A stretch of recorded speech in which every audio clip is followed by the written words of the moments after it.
우리 역대상 3장을 보겠습니다. 구약성경 612페이지 역대상 3장을 보겠습니다.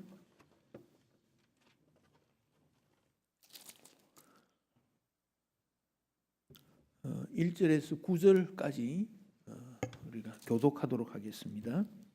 역대상 3장, 사람 이름이 많이 나옵니다. 익숙하지 않으나 천천히 읽으면 되겠습니다.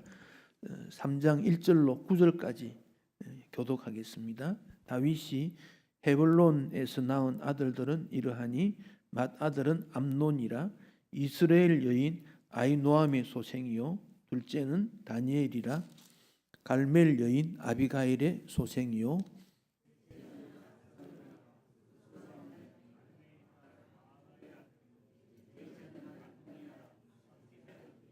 다섯째는 스바다랴 아비달의 소생이요 여섯째는 이드람이라 다윗의 아내 에글라의 소생이니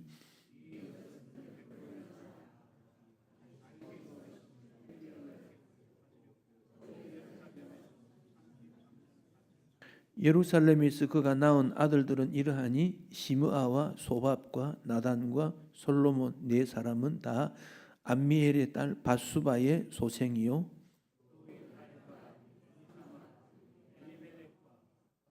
노가와 네벡과 야비아니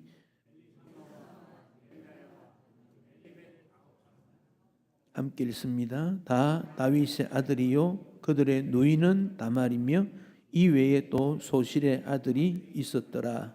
아멘. 역대상 3장은 다윗 후손들에 대한 계보입니다. 왜냐? 다윗 후손이 하나님과 맺은 약속이 굉장히 중요하기 때문에 그렇습니다. 그래서 세 부분으로 나누면 읽었던 우리 9절까지는 다윗 왕의 아들들에 대한 내용이고 10절로 16절은 솔로몬 이후 포로기 전까지 16절까지고 그 다음에는 포로 이후 그렇게 세 등분으로 나눌 수 있습니다. 그러니까 이스라엘이 사사시대를 지나고 사울, 다윗, 솔로몬, 사울, 다윗, 솔로몬 이 세 시대를 통일 왕국 시대 그렇게 말합니다. 120년입니다. 120년간. 그 끝난 다음에는 북이스라엘, 남유다 나누어지지요. 북이스라엘, 남유다. 북이스라엘은 주전 722년에 망했고 남유다는 586년에 망합니다. 그리고 포로로 잡혀갑니다. 포로로 잡혀간 이후에 일어나다가 다시 포로에서 돌아옵니다. 돌아와서 성전을 재건하고 또 어느 정도 사역을 하다가 보니 또 멸망을 로마로부터 완전히 망하게 되고 말라기 선지자 이후에 400년 정도 공백이 있고 신약 시대가 이루어지게 됩니다. 그런 와중에서 하나님의 역사가 어떻게 이루어졌는가 그 점을 에스라 학자가 연구하면서 기록한 것이 역대상하입니다. 특별히 에스라는 다윗 왕 가문이 어떻게 이어졌는가 다윗 왕가가 어떻게 되었는가 거기 관심을 두게 되어졌습니다. 자, 이렇게 되겠습니다. 아담, 에녹, 노아, 아브라함, 유다, 다윗으로 약속이 이어지고 있다. 아담 다 아시지요? 아담. 그다음에 아담 후손 노아까지가 10대인데 그중에 에녹을 하나님과 동행했던 사람 나올 수 있고 노아에서 아브라함까지가 또 10대예요. 그 중에 다 아브라함이 되고 아브라함의 아들 이삭, 야곱으로 이어지는데 야곱의 아들 12 중에서 유다가 넷째 유다가 계보를 잇습니다. 유다 계보에 쭉 내려오다가 다윗이 이어간다. 이렇게 이어가고 있다. 이것을 약속의 계보, 하나님과 약속한 계보의 명단이다. 그렇게 보면 되겠습니다. 다윗은 33년간 통치를 했습니다. 4절에 있는 대로 헤브론에서 7년 6개월. 헤브론에서는 전체 이스라엘의 통합이 아니고 유다 지파의 왕으로 7년 6개월, 그리고 이스라엘 왕으로 33년 그렇게 통치가 됩니다. 그러니까 모든 일에 이 점차적인 발전이 있지 한꺼번에 되지는 못했다. 그 점을 알 수 있습니다. 헤브론 통치 기간에 낳은 아들이 6명입니다. 예루살렘 33년 때 낳은 아들이 13명입니다. 사무엘하 5장에는 다윗 아들이 11명으로 기록되어 있습니다. 13명, 12명 다른 이유는 엘리벨렛과 노가가 일찍 죽었기 때문으로 생각이 됩니다. 그래서 기록 연대에 따라서 11명만 나오기도 하고 13명이 나오기도 합니다. 다윗 아내가 많습니다. 오늘 본문에 보면 헤브론 때 아내가 1절부터 3절의 내용을 보면 미갈, 아이노암, 아비가일, 마아가, 핫깃, 아비달, 에글라 이렇게 많은데 그 미갈은 사울의 딸이지요. 미갈은 아들이 없습니다. 아들을 낳지 못했습니다. 자, 여러분이 3장 1절을 성경을 보시겠습니다. 3장 1절. 이스라엘의 여인 아이노암의 아들은 누군가요? 1절에 보면 나옵니다.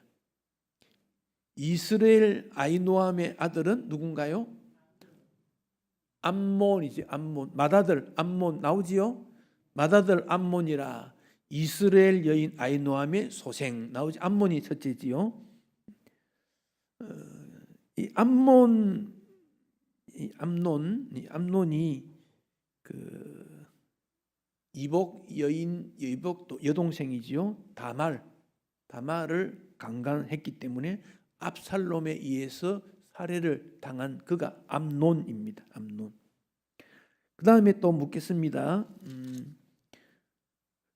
2절 거술왕 달메의 딸 마아가의 아들은 누굽니까? 압살롬이지요. 압살롬이 있고 또 하나 더 있지요. 3장 1절에 둘째는 누굽니까? 다니엘과 압살롬 그렇지요. 압살롬. 그리고 다말이라고 하는 딸 그렇게 낳습니다. 압살롬이 첫째 암논을 살해하고 반란 일으켰지만 실패하고 말았습니다. 그 다음에 2절에 핫깃의 아들은 누굽니까? 핫깃 아들. 누구는 핫깃의 아들이다 그랬지요? 아도니아. 아도니아는 다윗이 죽을 때 자기가 왕이 되려고 하다가 실패했지요. 그래서 제단 뿔을 잡았던 그가 아도니아 기억나실 겁니다. 그 다음에 3절에 아비달의 아들은 누굽니까? 서바다. 그 다음에 에글라의 아들은 누굽니까? 이드로암. 성경 읽는 것 알겠지요? 이렇게 되어 있구나. 그렇게 보시면 되겠습니다. 여기까지가 헤브론에서 낳았던 자녀입니다. 헤브론 7년 6개월. 5절 이하는 예루살렘에서 통치할 때 낳은 자녀들인데 거기 첫 번째 나오는 사람이 5절 제일 뒷부분에 바수바의 소생 그랬지요. 이 바수바는 누구냐? 바세바하고 같은 사람입니다. 바수와 누군지 아십니까? 예, 다윗이 잠자다가 여인이 아주 눈에 띄어가지고 여인과 관계를 통해 그 우리아의 아내였지요. 그 낳은 아들인데 그 바수바의 소생이 시므아, 소밥, 나단, 솔로몬 그렇습니다. 근데 솔로몬은 다른 이름이 여디디아입니다. 여디디아. 거기 여러분 나단이라는 사람 나옵니까? 나단. 나단이 누구지요? 아니 그 5절에 나단 나온 선지자 이름은 다른 사람입니다. 요 누굽니까? 그 바수바의 셋째 아이지요. 셋째 아들. 맞습니까? 요 나단은 그 누가복음에 보면 마리아의 족보가 나옵니다. 누가복음에. 거기에 나단이 나옵니다. 그렇게 연결이 됩니다. 그 다음에 이름이 밝히지 않는 왕비들을 통해서 낳은 아들이 6절 이하에 보면 이팔, 엘리사마, 엘리벨렛, 노가, 네벡, 아비야, 엘리사마, 엘다냐, 엘리벨렛 9사람 그렇게 등장이 됩니다. 여기 엘리벨렛은 이름이 또 다른 이름이 엘리벨렛이 2사람이다. 6절에 보면 엘리벨렛 나오고 8절에도 엘리벨렛 나와요. 2사람이다 하는 점을 알게 됩니다. 다윗이 우리아의 아내 밧세바를 통해서 죄를 짓고 난 다음에 철저히 회개하고 밧세바가 낳은 아들이 죽는다는 나단 선지자의 말을 들었습니다. 결국 그 첫 아이가 죽고 둘째가 나타낸 것이 그 솔로몬이고 나단 선지자의 경고대로 암논과 압살롬의 관계가 참 문제가 일어나고 압살롬이 어떤 일을 했고 암논이 어떤 일을 했고 참 입에 담지 못할 그런 고통이 다윗에게 있었습니다.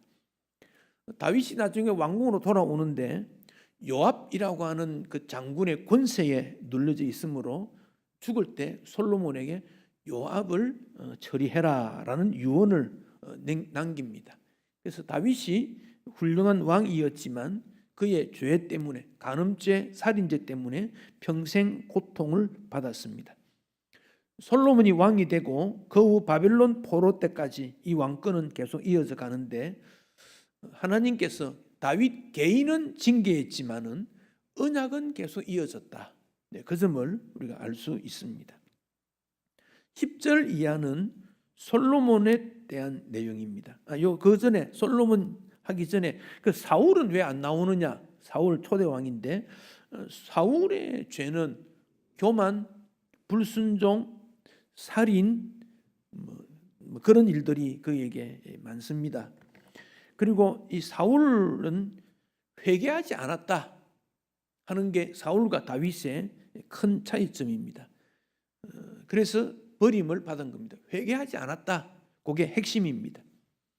블레셋과 길보아 산에서 전투하면서 사울은 그때 죽습니다. 죽을 때 자기 부하에게 나를 죽여달라 죽고 사울의 아들들도 거기서 죽습니다. 그래서 하나님의 약속이 사울에게 있지 않고 다윗에게 있었다. 그 점을 기억해야 되고 다윗의 죄는 개인적인 죄라면 사울은 공적인 죄였다. 이게 큰 차이점입니다. 다윗은 연약성으로 인한 죄라면 사울은 의식적인 그래서 다윗을 미워하고 하나님 말씀을 의도적으로 거부했고 회개하지 않았던 점, 그 점이 사울에게 문제가 됩니다. 그다음 10절로 16절은 이제 이스라엘 솔로몬 이후에 남북으로 나누어지게 되는데 솔로몬 다음에 르호보암이 유다, 여로보암이 이스라엘 이렇게 나누어지게 되는데 이 바벨론 포로 이전까지의 기록들이 나타나져 있습니다. 그런데 여기 역대상 10절 이하의 기록은 북이스라엘 기록은 하나도 없습니다. 남유다만 기록합니다. 왜 그렇습니까? 하나님의 언약이 유다를 통해 이루어졌다는 겁니다. 그래서 북이스라엘의 내용은 없습니다. 10절부터 16절까지 내용을 보면 19명 왕이 나옵니다. 여러분 우리 성경에 보면 르호보암, 아비야, 아사, 요사밧, 11절에 요람, 아시야, 요아스, 13절에 아하스, 12절에 아마샤, 아샤라, 요담, 13절에 아하스, 히스기야, 므낫세, 아몬, 요시야, 15절에 요하난, 요야김, 시드기야, 살룸 그렇게 쭉 됩니다. 시드기야까지 보면 19명, 유다 왕 19명에 나옵니다. 여기 19명 중에 어떤 왕은 하나님의 말씀대로 착하게 통치했지만 어떤 왕들은 악한 왕이 있었다. 악하다는 말은 우상 숭배를 강조했다. 제사장 업무를 마음대로 했다. 우상 숭배와 인신 제사까지 있었다. 그런 내용들을 기억할 수 있습니다. 특히 우상 숭배에는 이세벨의 딸 아달랴를 끌고 오는 것 이런 것들을 문제가 됩니다. 사무엘하 7장 12절로 16절 이게 이제 다윗과 약속한 말씀입니다. 너 수완이 차서 너 조상과 함께 누울 때 다윗이 죽는다는 말이죠. 내가 너 몸에서 날 너 씨를 내 뒤에 세워 그의 나라를 견고하게 하겠다. 너 집과 너 나라가 내 앞에서 영원히 보존되고 내 왕위가 영원히 견고하리라. 그래서 다윗이 인정받는 이유는 하나님과의 약속에서 끊임없이 그 약속을 이루었다. 여러분, 우리가 하나님의 약속의 백성인데 때로 잘못하면 징계를 받을 수도 있습니다만은 구원에 대한 하나님의 계획이 없어지는 건 아니다. 끝까지 보존해 주신다. 왜? 하나님이 그 약속을 지키기 때문에 그렇습니다. 그 점을 놓지 말아야 됩니다. 17절로 24절은 포로 이후 다윗의 후손들입니다. 17절에 보면 사로잡혀간 여고냐의 아들들은 이렇게 시작을 하고 있습니다. 솔로몬부터 시드기야까지 19대에 이어졌는데 바벨론 포로로 잡혀가면서 시드기야 때부터 왕권이 이제 끝나버립니다. 70년 지난 다음에 바사 왕이 지배를 할 때 돌아오게 됩니다. 그러면 왕권이 끝났지 않습니까? 끝났는데 어떻게 되었느냐? 끝났는 것 같은데 19절에 보면 스룹바벨이라는 사람 나옵니다. 스룹바벨이 돌아올 때 총독으로 돌아오게 됩니다. 총독으로 돌아오므로 그 왕권이 계속적으로 이어지게 되었다. 이게 놀라운 발견입니다. 포로로 잡혀가서 다 죽은 줄 알았는데 자, 스룹바벨을 한번 보실까요? 17절을 한번 보십시다. 여고냐의 아들들은 그 아들 스알디엘, 말기람, 브다냐, 세나실, 여가마, 호사마, 너바다. 19절에 브다냐의 아들은 스룹바벨과 시므이, 스룹바벨 아들은 또 이렇게 나옵니다. 여기 스룹바벨이 핵심 멤버입니다. 스룹바벨이 핵심 멤버인데 여고냐의 셋째 아들 브나냐가 낳았는데 스알디엘, 말기야에게는 아들이 없습니다. 위에 형들 둘이가 아들이 없습니다. 그래서 스룹바벨을 통해서 나타나게 되고 가끔 구약 성경이나 혹은 마태복음, 누가복음에도 이 스룹바벨이라는 이름이 아니고 스알디엘이라는 이름이 나옵니다. 스알디엘 17절에 보십시오. 여고냐의 아들들은 그 아들이 스알디엘이 누굽니까? 첫째 아들이지요. 맞습니까? 이거 참 반응이 너무 없어가지고. 자, 다시 17절 보십시오. 사로잡혀간 여고냐의 아들, 그의 아들 스알디엘이 첫째입니다. 맞습니까? 그 다음에 둘째가 누굽니까? 말기람이 나옵니다. 그런데 여기 스알디엘과 말기람은 자녀가 없습니다. 없으니까 스알디엘의 그 후손 계보를 스룹바벨이 이어갔다는 거예요. 그래서 스룹바벨이라는 이름이 다른 성경에는 스알디엘이라고 나오는데 스룹바벨을 의미하고 있다 그런 말씀입니다. 스룹바벨을 통해서 이어졌다 그런 뜻입니다. 정리해 보면 이렇습니다. 자, 스크린 성경 끄시고 네, 이렇습니다.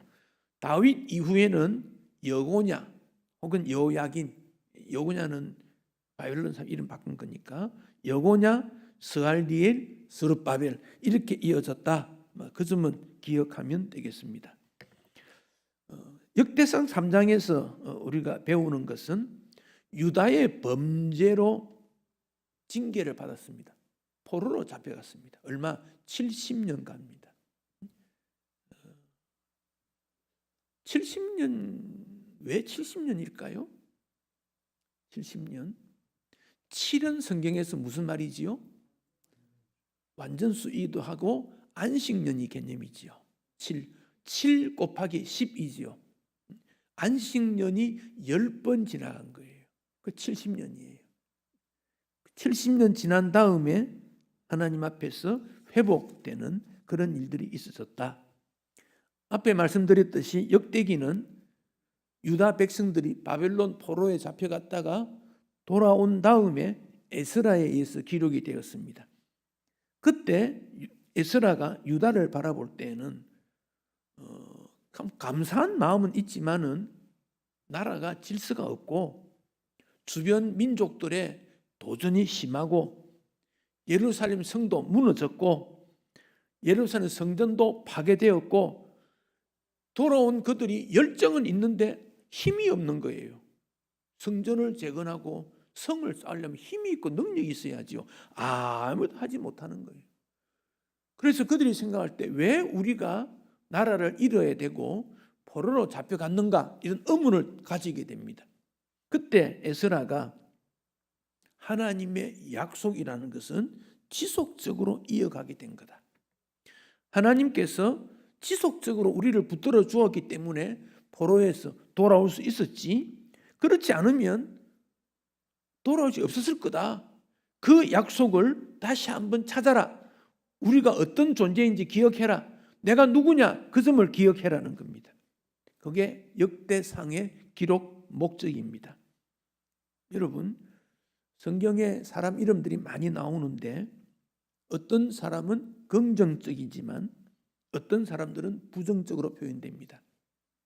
부정적으로 표현되는 사람은 우리는 깨어서 우리는 그렇게 살아서 안 되겠구나, 그 점을 깨달아야 되고, 긍정적인 표대는 예수님을 닮은 모습으로 예수님과 함께하는 것이 무엇인가, 그 점을 우리가 귀담아 들어야 합니다.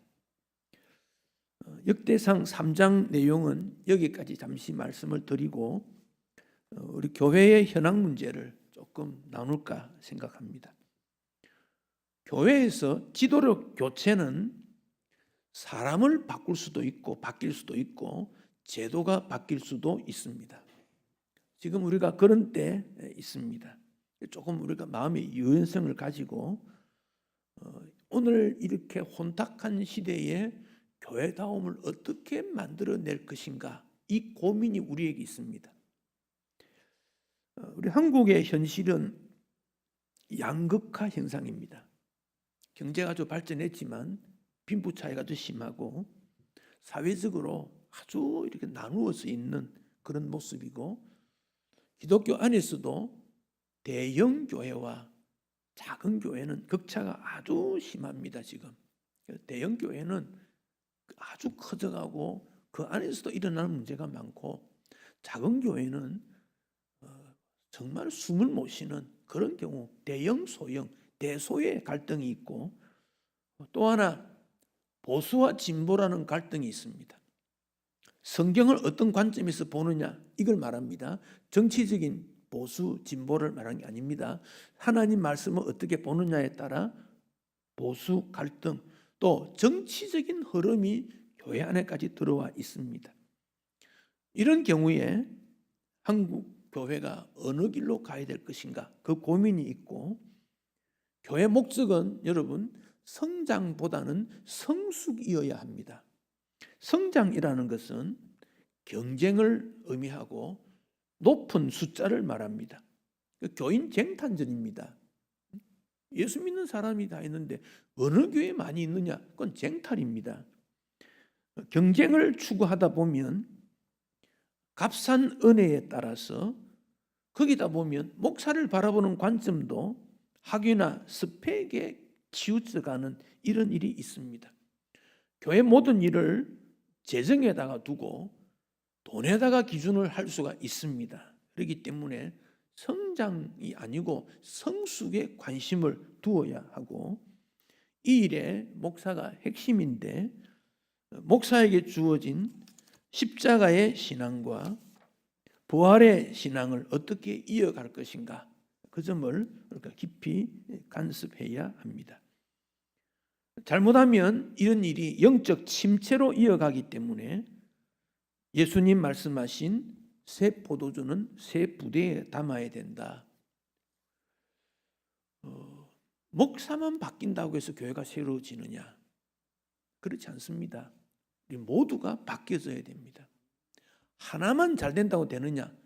총체적으로 변화가 시기돼. 그래서 지도로 교체라는 것은 사람의 교체도 있지만은 제도, 생각, 모든 일을 바꾼다. 그 개념을 생각해야 합니다.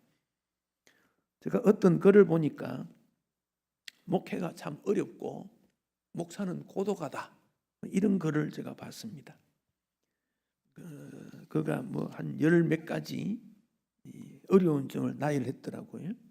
제가 그런 일들을 나열하지 않아도 목회라는 자체가 참 어려운 일이기 때문에 사람들이 좋아하지 않습니다. 목회가 쉽다면 많은 젊은이들이, 똑똑한 젊은이들이 목회 길로 나섰을 것이나 그렇지 않습니다. 어렵기 때문에 그렇습니다. 그 점을 여러분들이 좀 고려해 주시고 목사를 바라보는 관점이 달라져야 합니다. 특히 목사에게 제일 힘든 것은 고독한 점입니다. 떠나는 교인 잡는 것도 어렵고 변화되는 교인도 어렵고 혼자 목양실에 앉아 있는 것도 어렵습니다. 그렇지만은 교회를 세울 때 말씀 봉사자로 하나님께서 세우셨으니 중요할 수밖에 없는 것이 목사입니다. 1년은 전에 위원회를 조직해서 지금까지 잘 준비하고 있습니다. 근데 여러분 기억해야 될 것은 위원회의 역할은 의견 수렴을 하고 대화를 나누지만 최종 결정은 당회가 합니다. 요건 조금 생각해야 되는 것이, 당회는 7위 기관이기 때문에 그렇습니다. 그래서 위원회의 결정과 당회 결정이 다를 수 있습니다. 모든 것 다 수렴하지만 최종 결정은 당회에서 최종 결정을 내린다. 그리고 공동의회에서 성도들의 동의와 결정을 받는 게 이게 교회의 장로교의 원리입니다. 그래서 우리가 교회 안에 7위회는 당회와 그 다음에 결의회는 공동의회고 나머지 전도회나 주일학교나 모든 기관들은 7회는 아닙니다. 7회 기간이 중요하기 때문에 거기 관심을 두고 기도해야 합니다. 우리 교회 헌법은 고신이 1952년도에 세워졌는데 58년도에 전통으로 내려오던 장로교 헌법을 채택하면서 81년, 92년, 2023년에 계속 개정을 해왔습니다. 왜냐하면 장로교 표준이 크게 두 가지입니다. 하나는 교리 표준인데 교리 표준에는 세 가지를 담고 있습니다. 웨스트민스터 신앙고백서, 대교리문답, 소교리문답. 이 내용은 17세기 영국에서 성경의 모든 내용을 교리화시킨 내용이고 그 내용을 장로교에서는 그대로 받아들입니다. 합동, 개혁, 통합 모든 교단이 웨스트민스터 신앙고백서, 대교리문답, 소교리문답, 신앙고백서를 근거하고 있고 그 근거에 따라서 관리표준을 작성합니다. 관리표준은 세 가지입니다. 예배, 행정, 정치, 예배, 행정, 권징 세 가지입니다. 거기에 따라서 교회가 움직이고 있습니다. 그래서 교회 모든 일들은 성경을 기초로 해서 교단 헌법과 거기에 따른 교회 안에 어떤 내유 그렇게 일어나고 거기에 이루지 않을 때는 그 공동체의 어떤 회의를 통해서 결정을 하게 됩니다. 헌법 42조에 목사의 칭호가 12가지 나옵니다. 위임 목사, 전임 목사, 부목사, 전도 목사, 기관 목사, 군종 목사, 선교 목사, 사역 목사, 교수 목사, 무임 목사, 은퇴 목사, 원로 목사 12가지로 되어 있습니다. 그 중에 조직 교회에서 목사 층빙을 하고 노예를 허락받은 사람을 위임 목사라고 합니다. 위임이라는 두 가지 의미입니다. 하나는 노회가 그 교회를 위임했다. 그것 하나 있고, 또 하나는 성도들이 나를 목회적으로 치리해 주시오라고 위임하는 겁니다. 두 가지가 개념입니다. 노예가 위임했다면 감독인데 그것만 가면 성도들이 나는 위임 안 했는데 그러면 위임이 안 됩니다. 우리가 위임 투표를 하는 것은 나의 신앙 생활에 대해서 컨트롤 해 주시오. 내가 거기에 동의하고 지도를 받겠습니다. 그게 공동의에 표시하는 겁니다. 그 점을 기억하셔야 됩니다. 그래서 위임은 두 가지 의미가 있고, 은퇴는 정년이 되거나 특수 사정으로 퇴임하게 되는데 한 교회에서 20년 이상 심우하여 추대 절차를 따라 공동의회의 원로 목사 추대 결의를 받고 노회에서 원로 목사로 허락받은 목사를 원로 목사라 그렇게 말합니다. 여러분, 목사에게 제일 중요한 것은 성도들이 그 목사를 존중히 여기는가, 목회적 배려를 하고 있는가, 목회하는 일에 수고하는데 위로하는가, 이 세 가지입니다. 그래서 예우라는 단어를 씁니다. 우리 사회가 발전하다 보니까 존중 문화가 다 사라지고 배려나 이런 일들이 다 무너지고 있습니다. 교회도 이런 일에 있어서 무너지지 않아야 되겠다. 그 점을 기억하셔야 됩니다. 23년도 헌법 개정할 때 제가 위원으로 있었습니다. 저는 원로 제도 없애자 그랬습니다. 다 목사님 수 받고 나가면 은퇴되는데 은퇴면 되지 왜 두 개 구분하느냐 하는 이유가 있습니다. 구분했더니 모든 교회들이 목사 은퇴하면 끝이다, 교회가 책임 없다 하는 분위기가 형성됩니다. 그것 때문에 부득이하게 원로 제도를 도입할 수밖에 없는 그런 부작용이 있습니다. 은퇴하면 은퇴든 원로든 교회가 그 목사를 책임지는 겁니다. 58년도 81년도에 목사 은퇴를 70세로 정했는데 그때의 58년도는 한국 수명이 50세입니다. 81년도도 60세 정도입니다. 그러니까 평생이었습니다. 그런데 이게 수명이 길어진 겁니다. 수명이 길어지다 보니 타 교단에서는 이제 연장하는 교단들이 나왔지요. 그러나 뭐 그런 필수적으로 할 수 있는 것도 있겠지만 우리 고신에서는 70세로 하자. 지금도 논쟁이 있습니다. 그리고 젊고 능력 있는 분들이 또 교회를 이끌어간다. 그래서 연령 제한을 두게 된 것입니다. 목사 청빙은 개체교회 당회의 결의, 공동의회 3분의 찬성 이렇게 됩니다. 어떤 다른 위원회를 거친 게 아닙니다.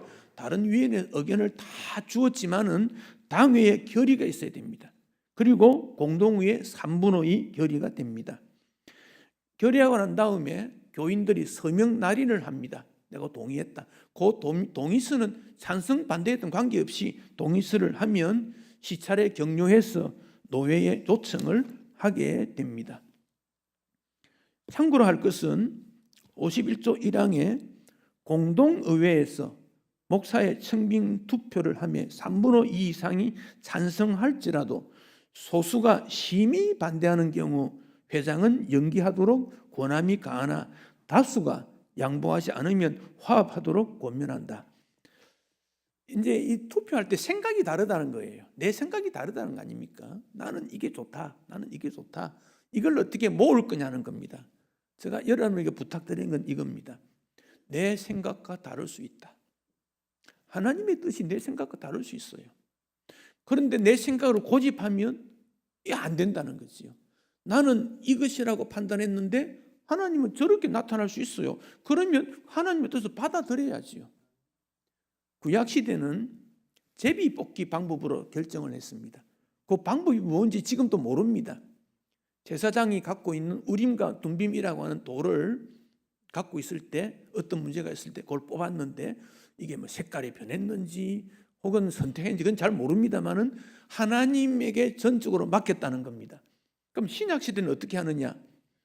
오순절 성령 강림 이후에 성령이 우리에게 임해서 각자의 마음에 임했습니다. 그 성령이 임한 거예요. 성령이 각자에게 임해서 성령이 판단하는 대로 표현을 합니다.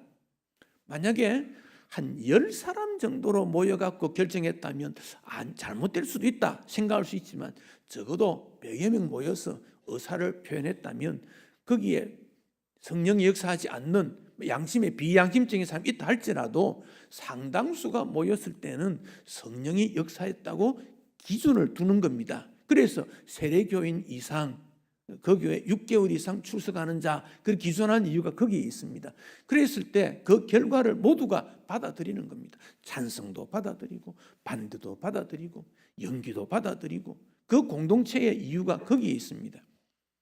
마가 다락방에 120명이 모여서 성령이 임했을 때 가룟 유다가 이미 떠나고 없을 때 한 자리가 비었지요.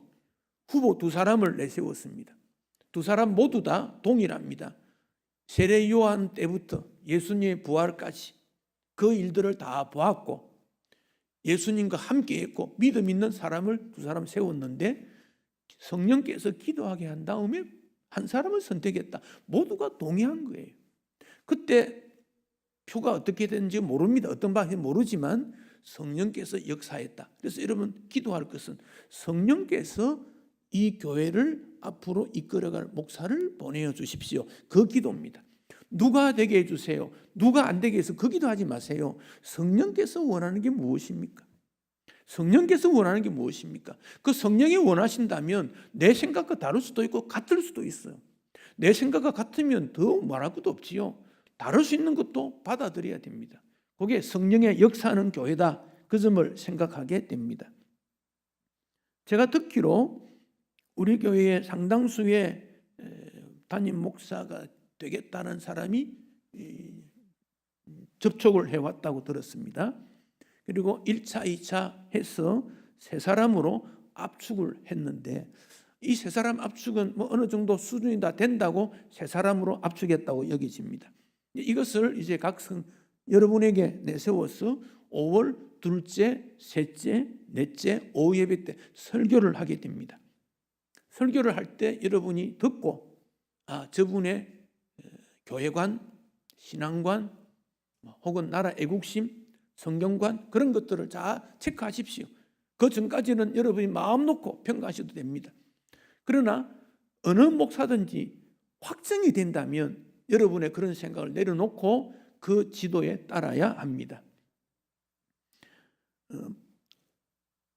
같은 노예에 있을 때는 그 서류를 보내서 결정하는 데는 한 달 정도면 시간이 되고 다른 노예 소속 같은 경우에는 한 2달 심지어 3달 걸릴 수도 있습니다. 그 소속 노예에서 이 목사를 청빙하는 것이 옳은가 어떤 예우화를 거쳐서 목회하게 할 것인가를 살펴보고 결정하기 때문에 시간이 조금 걸립니다. 그래서 교회로 오게 되고 그분이 이제 지속적으로 교회를 섬기게 될 것입니다.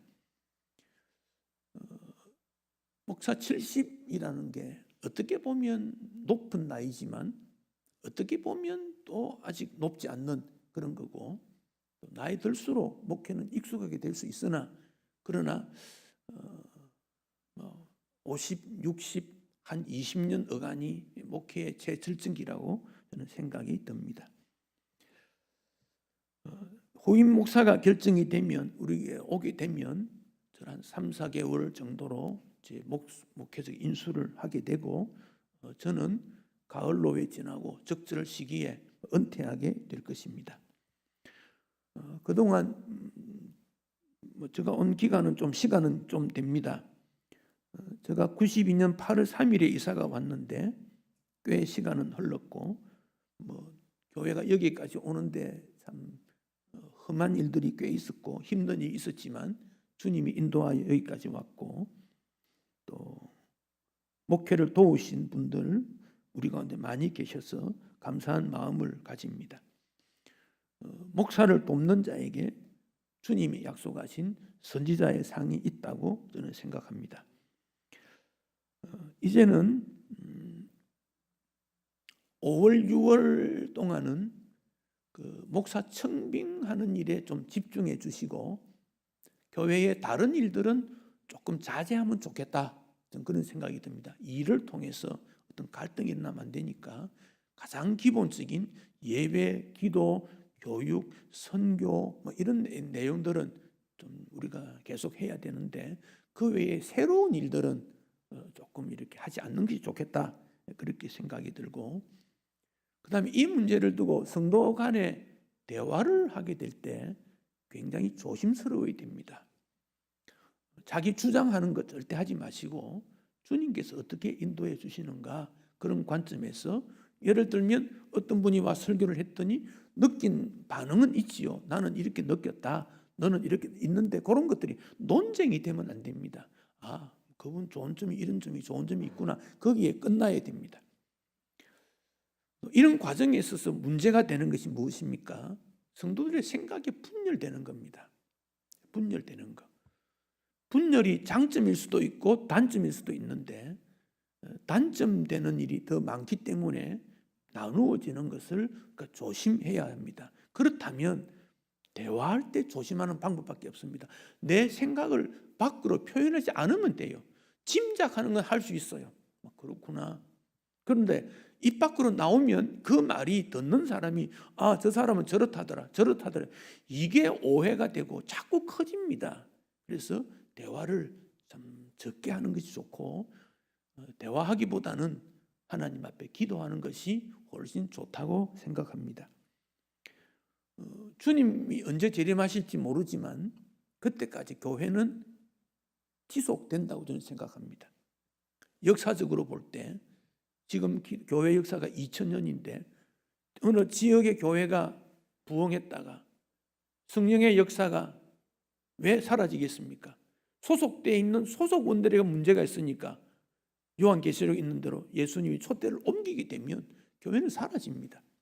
그래서 터키나 이스라엘이나 그 지중해 전망했던 교회들이 다 흔적만 남아있고 일부는 여전히 있습니다. 유럽으로 옮겼고 미국으로 갔고 또 아시아로 넘어오고 아프리카로 가고 전 세계에 흩어지는데 복음이 딴 것까지 이르면 예수님 오신다고 말씀하셨으니까 그때까지 교회는 지속됩니다.